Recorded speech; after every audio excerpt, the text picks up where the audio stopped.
Olá, sexto ano! Hoje a nossa aula será sobre particípios, ok? A nossa aula do dia 10/6, quarta-feira, nós vamos falar sobre os particípios. Vou explicar um pouquinho para vocês como podem aparecer para vocês os particípios. Nós já vimos as três formas nominais: o infinitivo, terminado em ar, or ou ir, o gerúndio, terminado em ndo, e o particípio, que pode terminar em ado, ido, quando ele é regular. E é sobre isso que eu vou falar hoje. Então, vamos lá. O emprego dos particípios. Há verbos no particípio não terminados em ado ou ido. Esses verbos que não aparecem terminados em ado e ido, eles são chamados de verbos de particípios irregulares, ok? Então, os particípios são irregulares, eles não seguem a regra de terminar com ado, ido. Vamos ver um pouquinho? Nós temos, por exemplo, o verbo ganhar.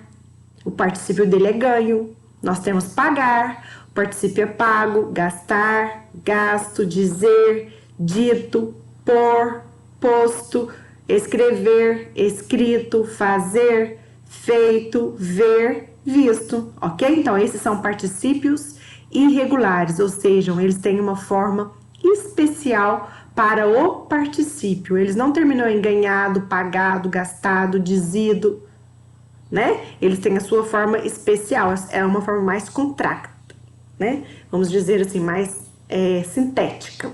A palavra é essa. Então, nós temos alguns verbos que chamam abundantes. O que é isso, verbo abundante? São verbos que possuem forma dupla no particípio. Ou seja, eles apresentam dois particípios.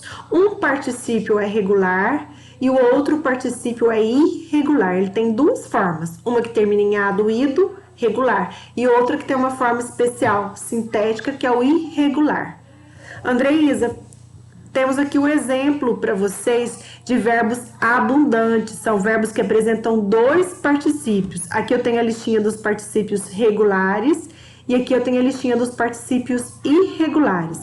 Nós temos aceitar, aqui está no infinitivo, tá, galera?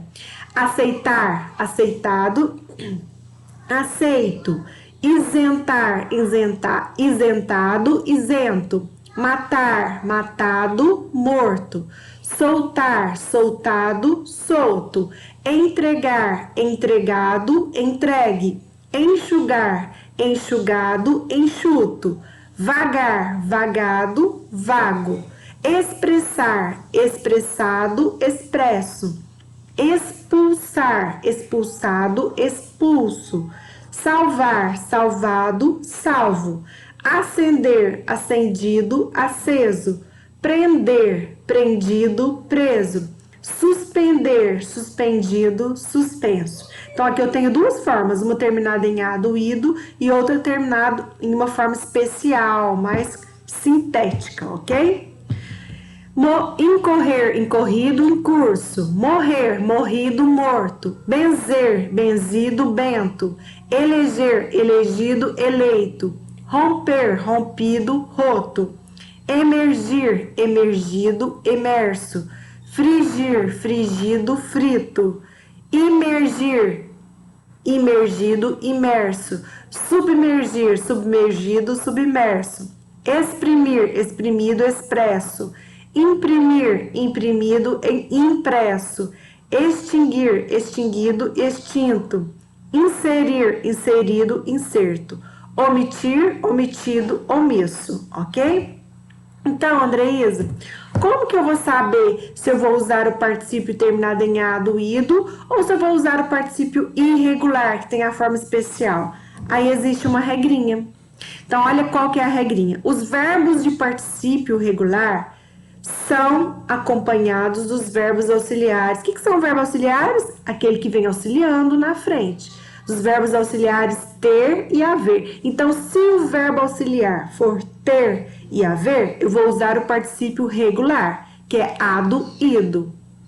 Os verbos de particípio irregular são acompanhados dos auxiliares ser e estar. Então, se eu tiver os auxiliares ser e estar, eu vou usar o particípio irregular, ok? Que é uma forma especial, sintética. Exemplo: Eu tinha. Tinha não tá lá no verbo ter? Se eu tiver o verbo ter, eu vou usar o particípio regular, terminado em ado, ido. Então, eu tinha imprimido o trabalho. Imprimido. Por que terminou com ido, particípio regular? Porque o verbo auxiliar é o verbo ter, ok? Outro exemplo, o trabalho foi impresso. Por que eu usei impresso, que é uma forma irregular do particípio? Porque eu tenho o verbo ser. Foi é do verbo ser. Foi impresso por essa máquina. Então, eu tenho duas formas. Uma imprimido e outra impresso. Por que eu usei imprimido? Porque o verbo auxiliar é o verbo ter. Por que eu usei impresso? Porque o verbo auxiliar é o verbo ser. Então, é só olhar o verbo auxiliar. Se for o verbo ter e haver, particípio regular. Se for o verbo ser e estar, particípio irregular. Ok, gente? Eu vou passar para vocês as atividades 6 e 7 da página 16 para vocês fazerem, ok? Depois eu vou dar mais um exercício de fixação. Essa é a nossa aula de hoje. Lembrando que vocês... Ah, mas eu já fiz o número 6 e 7 da página 16, Andreisa. Vai voltar e rever depois dessa explicação. Eu quero que vocês observem essa regra no número 6 e 7 da página 16, ok? Um beijo, fiquem com Deus. Bom recesso para vocês. Até segunda, se Deus quiser.